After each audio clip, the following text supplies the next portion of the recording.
Hi everyone, welcome back to Lifting the Lamp. I'm Frater Eleftherio, and in this video I want to talk about a documentary that has come out recently, become available for people to watch, which has been talked about quite a bit on the internet recently, particularly in the UAP world, and that is Age of Disclosure. I decided that I should watch it and give my 2 cents on it, since that seems to be something that people are very interested in at the moment.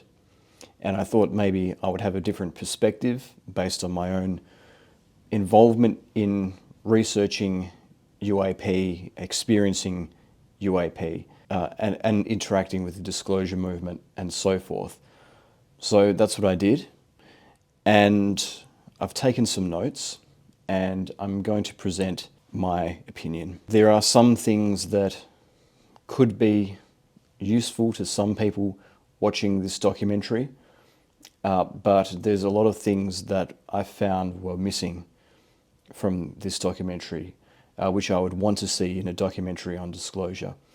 So I'm going to go into a bit more detail tonight about what I thought of the Age of Disclosure documentary, why I thought that, and what I think they should have said that they didn't say. Age of Disclosure is essentially a brief history of the current movement for the disclosure of UAP-related information by departments of the US government, and maybe some private contractors connected to the government as well. And that movement, particularly as it has developed over the past 10 years or so. It talks about the founding of AATIP and the UAP Task Force, and the release of the Tic Tac video and how that set a lot of things in motion for the current cycle of disclosure, you might say. And it covers the first 2 congressional hearings on UAP that have been held. The third was, of course, held earlier this year. And it gives a broad overview of that process, a broad overview of the main players in the US's secret UAP programs, most notably the Legacy program, namely the program that continued from at least 1947 on and was based in the US Air Force and the CIA and other departments. And so it goes into those origins. It details some of the activities of the Legacy program in very broad terms, and some of the things that they recovered, whether in the form of wreckage or even bodies. But it's, very, very vague, very broad terms in which this is spoken of. It doesn't really give much away of anything. Just that there was wreckage recovered on several occasions, and there were, in fact, bodies recovered from some of this wreckage. Which is a pretty big admission in its own right. But the documentary goes into the staggering levels of secrecy that these programs operated under, the fact that even some presidents of the United States often weren't briefed into the details of these secret programs. It was on a need-to-know basis. It talks about the deliberate campaign of stigmatization and disinformation that government agencies proliferated around the UFO issue for decades in order to muddy the waters and distract people from the truth and make the topic unapproachable by any serious person who didn't want to damage their reputation. But of course, this has now backfired somewhat in the US, and people within the intelligence community and the government in the US are starting to realize it puts them at a disadvantage in terms of getting an edge on studying this technology and reverse engineering it, when they're in competition with Russia and China, who are trying to do the same thing. So that was an interesting point and an interesting takeaway from the documentary. We get some accounts of the kinds of objects that have been sighted by people, which are quite interesting, what these objects are capable of, being the UAP, the UFOs that people saw, particularly military personnel. And in some instances, we even get a hint at what kind of beings were piloting them. And one account, which I'm still not sure if I believe, about a craft landing on an Air Force base tarmac and beings coming out to the personnel there. And apparently, at least some of these beings are humanoid in appearance. So very out there stuff. Big if true. I still don't know what to believe with some of the people that are involved in disclosing this information. No matter how much conviction people have when they tell you something, you just got to be careful what you believe. But there were a lot of things that were said in this documentary that were corroborated by other sources that I've seen. I found this documentary very centered on one person in particular and their story within the broader disclosure movement, namely Lue Elizondo. Marco Rubio features heavily. Hal Puthoff, who's quite a prominent voice as well in the UAP disclosure space, was in the documentary, and Dr. Garry Nolan as well, another prominent voice. And it was very satisfying to see Lieutenant Bob Jacobs having an interview there, having his moment of vindication. I remember some years ago seeing an interview that the lieutenant did on one of these late night talk shows. It must have been decades ago. I can't remember the name of it. If I do, I'll put it up on the screen. But in the studio, in this particular interview, there was also Bill Nye, the science guy, who's one of these annoying, smug atheist types. Lieutenant Bob Jacobs told his story about the UFO that he saw shooting down a missile with beams of directed energy. And, you know, Bill Nye's reaction was very mocking. Oh, this isn't real. There's no evidence of this. It could have been anything that you saw. Really trying to humiliate the lieutenant, but who, to his credit, clapped back and said, "Listen, funny guy. You know, I've been doing this for 30 years. I know what I'm talking about." You know, so, but it's an interesting look into the mind of somebody who is an atheist fundamentalist who follows the religion of scientism as well. How dogmatic they can be in their own beliefs while thinking that they're the enlightened ones. But I digress. I was happy to see Lieutenant Bob Jacobs vindicated in this documentary. So in terms of this documentary, I want to treat it as fairly as I can. I think that Age of Disclosure is a good documentary for introducing somebody to the disclosure issue who knows nothing about it or knows next to nothing. You'll get all of the key bits of information that you need to know to understand what's going on in that space. There's just no depth to it. You know, if you've been researching this topic for a while, or even a year or less, then you're probably not going to get much out of it. In fact, I don't feel that any of the information that was, you know, disclosed by the personnel in this documentary was particularly groundbreaking. I mean, people have been saying the same sort of things in documentaries about UFOs and government cover-ups of extraterrestrial contact and all of that for decades now.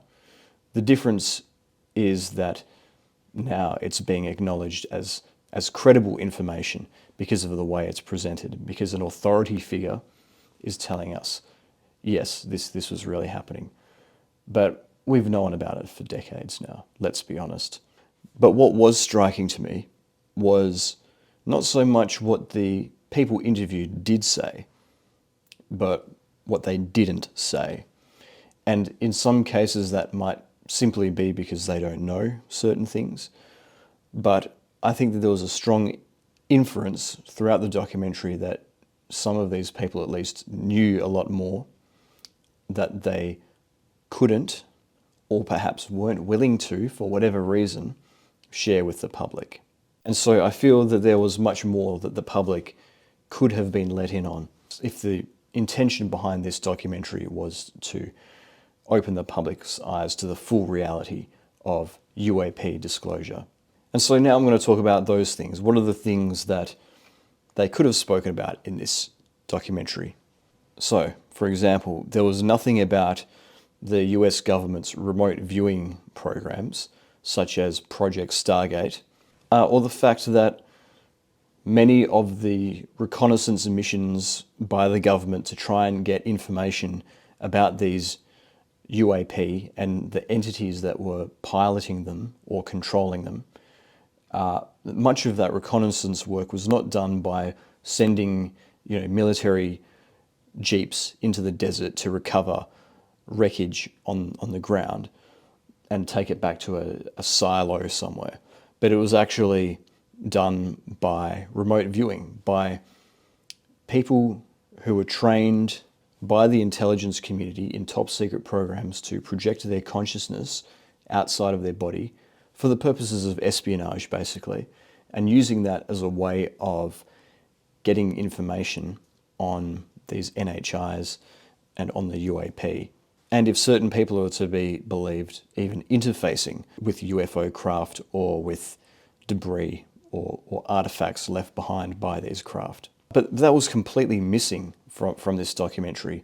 And yet there's a lot more coming out about that now. There's Jordan Jozak from Skywatcher, who has come out recently talking about how he was recruited into such a program, and in fact talks about how the US government and intelligence agencies were using gifted and talented programs to find children who had the potential to be psychically gifted, and then were funneling them into these weird kind of experiments that were highly unethical, even more so because they involve children.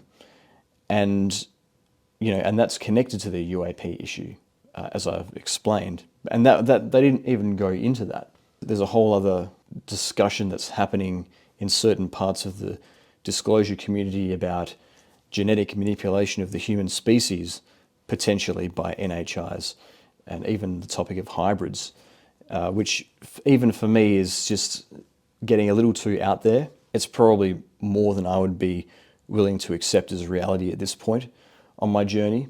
So maybe there is a reason why the information that's being disclosed by government personnel is being disclosed in a very piecemeal fashion, where you give one bit of information to digest at a time and stretch people's paradigm of what's within the realm of possibility very slowly, rather than traumatizing them with too much all at once. Or it could just be about controlling people, as is usually the case with government and the way that they control information. But those were the kinds of facets of this discussion that were missing from Age of Disclosure. It was very much, as they say in the disclosure community, nuts and bolts focused, very much on the laws of physics that might allow the craft to move the way that they do, to accelerate the way that they do, which was quite compelling and got me thinking about this more in terms of a technology based in science, again, where I've been thinking about it more in terms of the spiritual side of it. And there could be a few different things happening at once. Some of them spiritual, some of them more scientific or technological. That's always something to bear in mind when talking about the UAP issue as well. But some of the implications of the physics are quite fascinating, including the energy applications of potentially these technologies.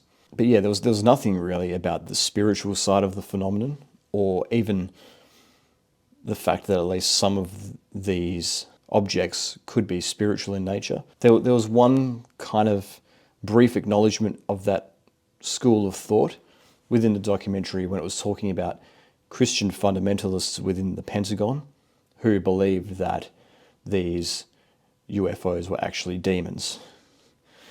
But that was about all we got on the spiritual side of it.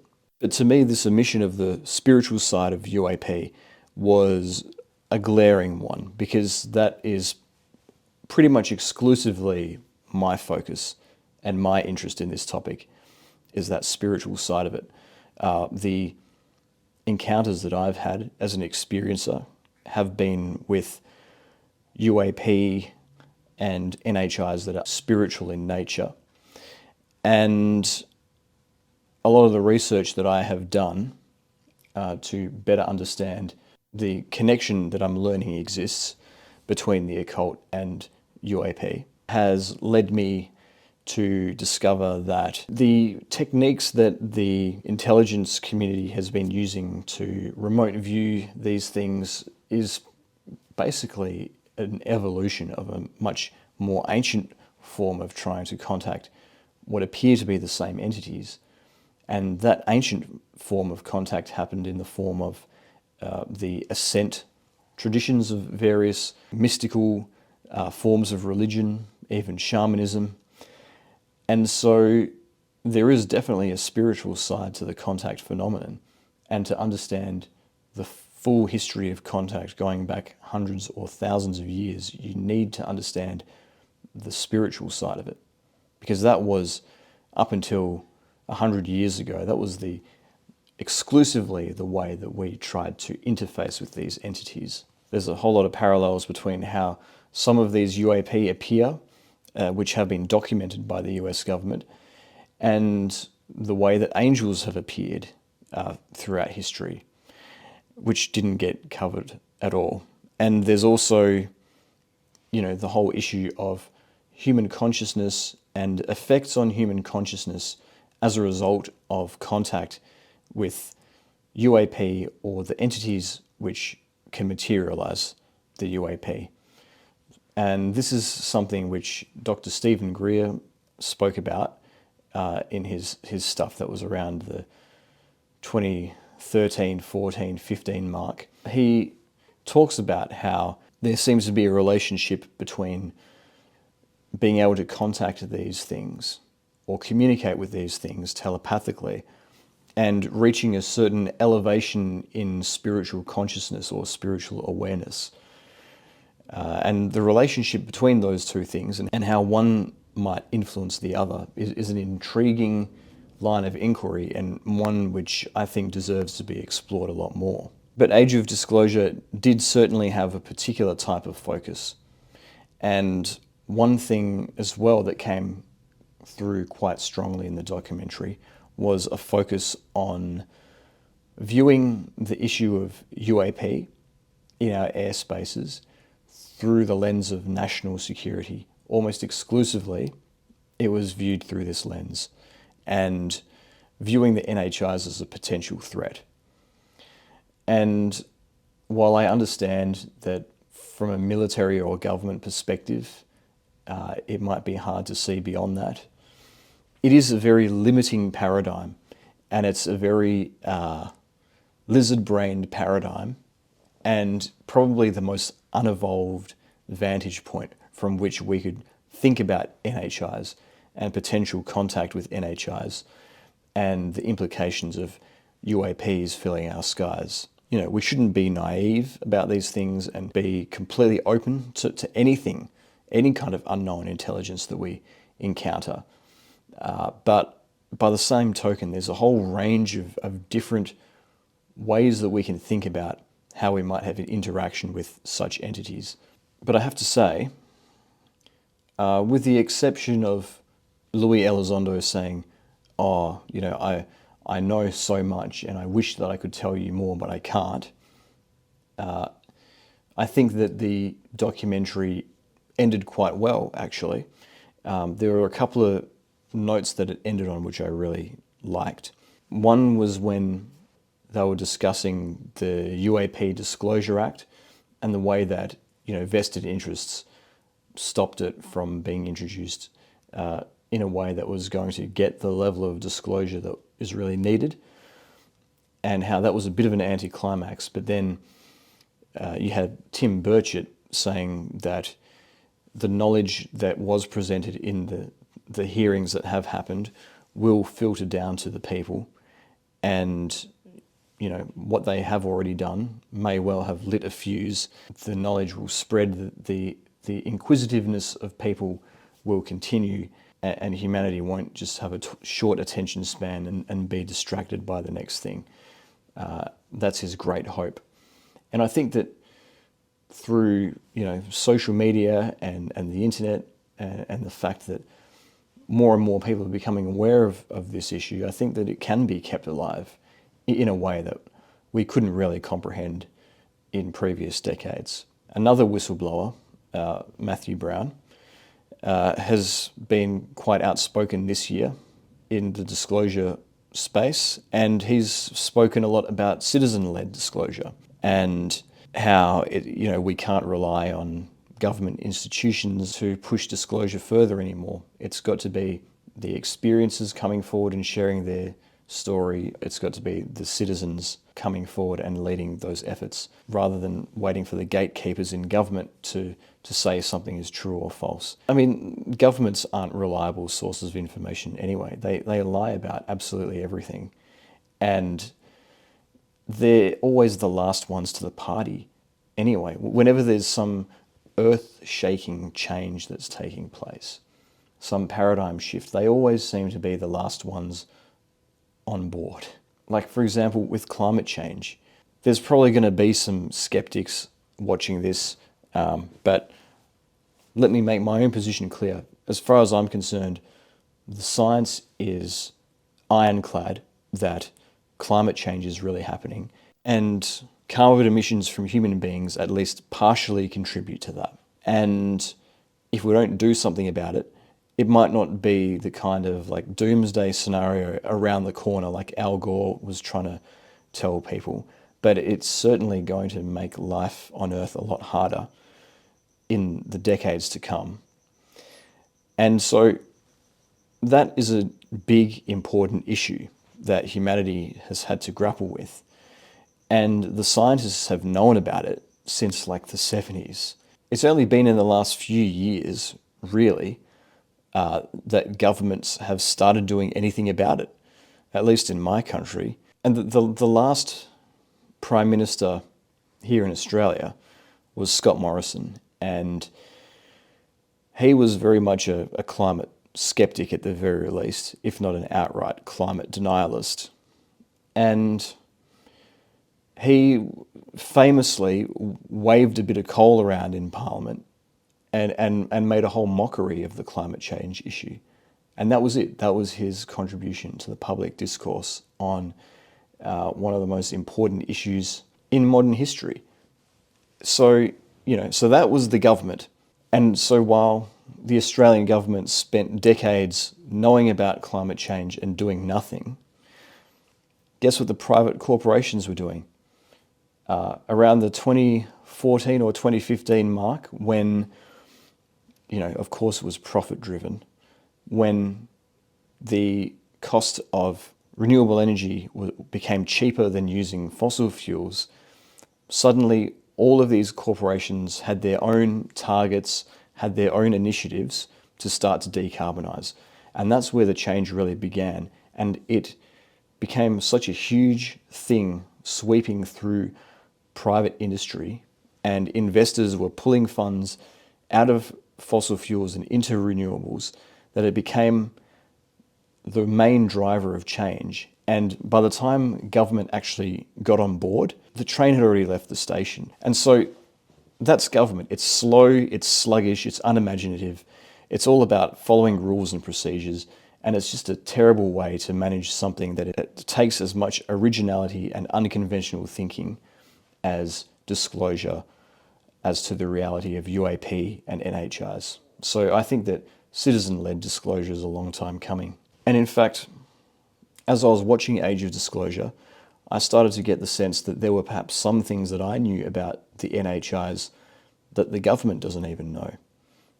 So all the more reason why perhaps it's we the people who can draw upon a wider knowledge base and a wider data set of experience to get an even clearer view on just what the heck is going on with these UAP appearing. And then the last kind of intriguing thing that came out of the documentary for me was something which I believe Hal Puthoff said, which is that we need to change our view of humanity and our place in the universe as a result of knowing that NHIs exist and that they're here.